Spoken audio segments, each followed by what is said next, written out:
Hi everyone, welcome back. इस video में हम डिस्कस करेंगे कि व्हाट मेड 2023 का जो प्रीलिम्स का पेपर था सिविल सर्विसेज का difficult, unconventional and relatively different from the papers that have come till 2022।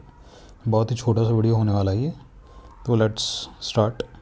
सबसे पहली चीज़ जो थी that made this paper different is the kind of options that were given. As you can see in this question one, जो options थे हमारे पास they were only one, only two, all three and none. तो 2022 तक क्या हो रहा था, 2022 के पेपर में ये ऑप्शंस हमने देखे थे एंड अराउंड 7 to 9 क्वेश्चंस में ये ऑप्शंस थे। But in this paper the whole paper was filled with these kinds of questions. So around I think 47 या 48 क्वेश्चंस जो थे, these questions had the nature of options as these. अब इन options में सबसे बड़ी दिक्कत क्या थी? इन ऑप्शंस में सबसे बड़ी दिक्कत ये थी कि एलिमिनेशन वाज डिफ़िकल्ट। ठीक है, आप सीधे सीधे तुक्का नहीं मार सकते थे जो 2022 तक चलता था। And since elimination was difficult, therefore you had to rely on your core knowledge. This was important. For example let's see in this question, ये पहले जो हमने मार्क कर रखा था इनको हटाता। देखो क्वेश्चन नंबर जो 2 है, अब इसमें 3 ऑप्शन दे रखे हैं। पहले तो हमने ये देख लिया कि नीचे जो करेक्ट मतलब जो हमें मार्क करना है उसमें only one, only two, all three और नन है। ठीक है, इस तरीके के ऑप्शन है। अब यहाँ पे जब आप क्वेश्चन को ध्यान से पढ़ते हो तो क्या दे रखा है, पोर्ट दे रखा है और पोर्ट के कुछ कैरेक्टरिस्टिक दे रखा है और उसे मार्क करना है। और पूछा गया है कि इनमें से करेक्ट पेयर कितना है। और फॉर एग्जाम्पल ये क्वेश्चन पॉज करके पहले पढ़ लेना। अब ये क्वेश्चन अगर आपने पढ़ लिया और आपको आइडिया है कि जो थर्ड ऑप्शन है ये गलत है, ठीक है, कि वो लार्जेस्ट कंटेनर पोर्ट नहीं है, वो JNPT है मुंबई का, वो लार्जेस्ट कंटेनर पोर्ट है, मतलब एक ऑप्शन भी आप श्योर शॉट आपको बताए कि ये तो नहीं आएगा, तो थर्ड भी आप अगर हटाते हो ना तो इसमें से एक ऑप्शन एलिमिनेट होगा, that is C। Still you are left with A, B and D। अब यहाँ पे क्या हो रहा है, when you are left with A, B and D, तो आपको ये कामराज जो पोर्ट है और मुंद्रा पोर्ट है इसके बारे में एग्जैक्टली पता होना चाहिए कि Mundra largest privately owned port है या नहीं इंडिया में। और आपको अगर ये भी पता है तो इसके बाद आपको ये भी पता होना चाहिए कामराज जो पोर्ट है वो is it the first major port in India that is registered as a company, ये भी पता होना चाहिए। तो that's why I am saying that knowledge played a very important role, a crucial role, और we can say as a fundamental role in this paper. ठीक है, तो एलिमिनेशन डिफ़िकल्ट था, नॉलेज का खेल था, ऑप्शन जो थे वो थोड़े से अलग थे। ये 3 चीज़ें हमने देख ली। इसके अलावा अब इन 3 चीज़ों के बाद क्या हो रहा था, इन 3 चीज़ों के बाद जो कैंडिडेट है, एक नॉर्मल कैंडिडेट है, उसके दिमाग पे प्रेशर बिल्ड हो जाता है। ठीक है, और पूरा खेल PRESS, ठीक है, पूरा खेल इस पेपर में इस प्रेशर का था। अगर ये प्रेशर आ गया दिमाग में तो पेपर गया, पेपर डूब गया। ठीक है, ये गारंटीड है। अगर प्रेशर नहीं आया तो पेपर निकलने के चांसेस बढ़ जाते हैं, क्योंकि जो ईजी क्वेश्चन है उनको आप गलत नहीं करते हो। ठीक है, फॉर एग्जाम्पल जैसे छठा क्वेश्चन है, ये छठा क्वेश्चन है। छठे क्वेश्चन में देखो क्या दे रखा है, ilmenite rutile evidently available in certain coastal tracts of India are rich sources of which of the following. ठीक है, rich sources of which of the following, और बोला है in coastal tracts of India, यहाँ पे मिल रहा है। अब ये जो ऑप्शन दे रखे हैं ये आई डोंट थिंक मतलब most of the candidates even would have heard about these options during their course of preparation. But यहाँ पे जब आप ये ऑप्शंस देखते हैं जो दे रखे हैं तो आपको ये तो पता है कि एल्यूमिनियम का जो ओर या मिनरल होता है वो इन ऐसा कुछ नाम है नहीं, और आपने पढ़ तो रखा ही होगा, मतलब कभी ना कभी कहीं ना कहीं आया होगा। फॉर एग्जांपल जैसे बॉक्साइट कहते हैं, ठीक है, और कॉपर का भी आपको पता है कि कभी ना कभी आपने नाम सुन रखा होगा। आयरन का जो हम मैग्नेटाइट, ये सब जो नाम सुनते रहते हैं, तो आपको ये तो पता है कि एल्यूमिनियम, कॉपर और आयरन के केस में जो ओर है या फिर मिनरल है, इनके नाम आपने कहीं तो सुन रखे हैं। ठीक, कुछ तो आइडिया।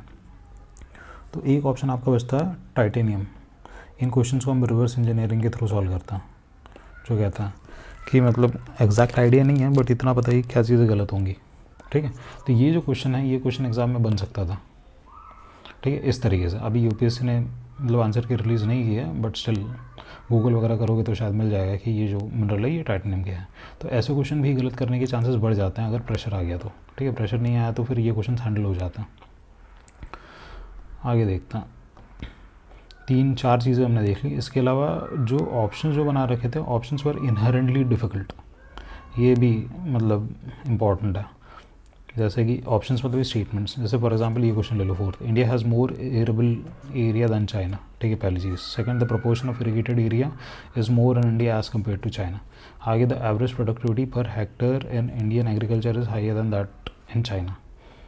मतलब इन तीनों स्टेटमेंट्स में से मोस्ट ऑफ द कैंडिडेट्स को ये पता होगा कि जो थर्ड स्टेटमेंट है वो तो गलत है। प्रोडक्टिविटी चाइना में ज़्यादा, प्रोडक्टिविटी वैसे ही इंडिया में कम है एग्रीकल्चर की। ये हमारा one of the main reasons है दैट हमारा जो एग्रीकल्चर का जीडीपी है अभी भी 16 से 17% है, despite having a large area under agriculture. ठीक है, तो थर्ड गलत है। अब थर्ड भी गलत हो गया, उसके बाद भी आपके पास क्या 3 ऑप्शन बच गया, ओनली 1, ओनली 2 और नन।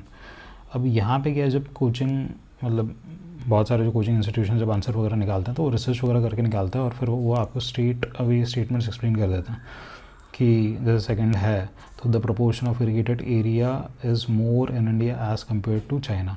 तो फिर वो आपको क्या है बैकएंड में कोई सोर्स दिखा देंगे और बोल देंगे हाँ तो ये स्टेटमेंट तो सही है, ये आपको पता होनी चाहिए। But when a candidate is sitting in examination hall, ये पता होना डिफ़िकल्ट है उस टाइम पे, मतलब उतने प्रेशर के अंडर ये चीज़ कि गारंटीड इंसान के दिमाग में ये है कि हाँ ये तो सही है और ऊपर वाली स्टेटमेंट गलत है या फिर ये गलत है ये सही है, जो भी है। मतलब यहाँ पे हम परम्यूटेशन कॉम्बिनेशन ही डिस्कस कर रहे हैं। यहाँ पे जो क्वेश्चंस हैं उनको हम रियल टाइम लेके चल रहे हैं कि एग्ज़ाम कंडीशन में एक कैंडिडेट जो बैठा हुआ था उसके दिमाग में क्या दिक्कतें थी। तो ये जो स्टेटमेंट्स है, these statements are itself ambiguous, ठीक है। तो स्ट्रेट अवे आप उनको एलिमिनेट नहीं कर सकते थे। ऊपर से the options that were given they added to the complexity and therefore solving these questions with absolute correctness that was difficult. This is something that has to be understood, क्योंकि paper जब ख़त्म हो जाता है ना, तो पेपर ख़त्म होने के बाद जिसके पास पेपर है, जो एग्ज़ाम हॉल में नहीं बैठा है, जो अपने घर में बैठा है या कोचिंग इंस्टीट्यूशन में बैठा है and who has the privilege of having ample amount of sources and time to go through detailed analysis and then come back with a solution and then assume that a candidate should have known a particular statement, ठीक है, because it was mentioned in one of the articles in the Hindu 2 years back, 3 years back और even in that year for that matter. That is practically not possible in examination hall, ठीक है, वो difficult हो जाता है। तो उस पर हम अलग से एक डिटेल वीडियो बनाएंगे कि उससे हमारी क्या प्रॉबिलिटी हो जाती है, कितने क्वेश्चन गलत करने की, कितने क्वेश्चन सही करने की, तो वो सब भी हम बाद में डिस्कस करेंगे। कल ना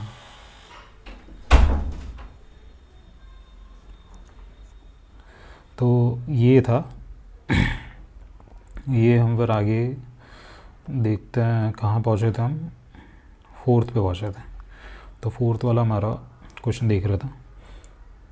हाँ, हम डिस्कस कर रहे थे कि मतलब इन शॉर्ट जो कॉम्प्लेक्सिटी, थोड़ा सा डिस्टर्बेंस आ गया था अभी, इसीलिए ध्यान हट गया।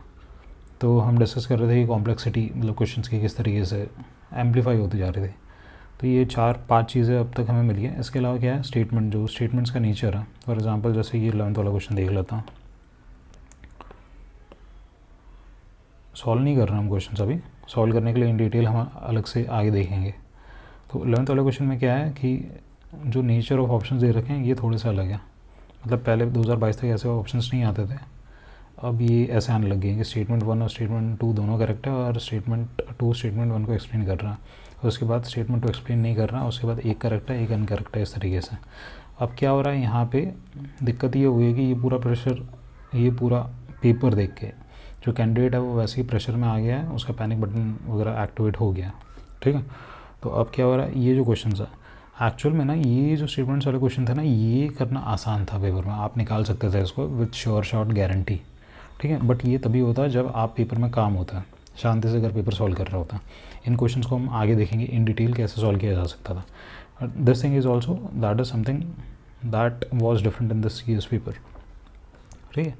तो देख रहे हो, कोई एक सिंगल फैक्टर पेपर को बहुत डिफिकल्ट नहीं बनाता, बट जब एक तो ये पेपर का जो नेचर है ना, सिविल सर्विसेज प्रीलिम्स में जो क्वेश्चन आते हैं उनका नेचर सीधे सीधे बोलो तो they are random in nature, ठीक है। एक शब्द में है, वो रैंडम है, इस चीज़ को कोई डिनाई नहीं कर सकता। ये रैंडम इसलिए है क्योंकि the universe of the syllabus is very vast, ठीक है।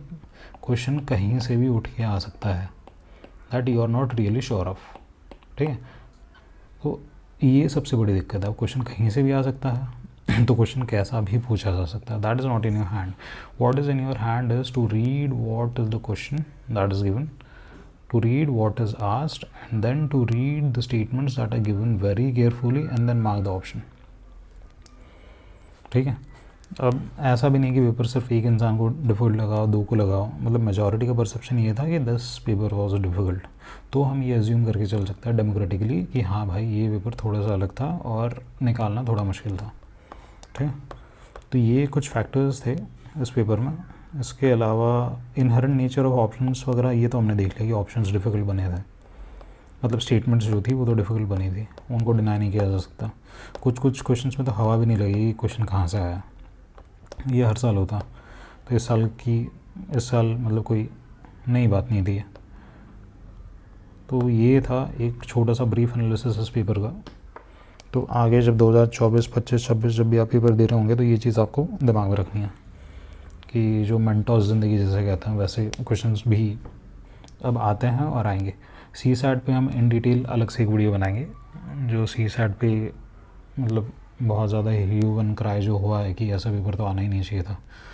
तो उसमें जितने क्वेश्चन बन सकते थे, मतलब एग्ज़ाम कंडीशन में एक बच्चा 66.67 लाने के लिए जितने क्वेश्चंस बना सकता था, उनको हम इन डिटेल आगे वीडियोस जब भी टाइम मिलेगा तब देखेंगे। तो चलिए इस वीडियो को अभी एंड करता, मिलता है आपसे नेक्स्ट वीडियो में।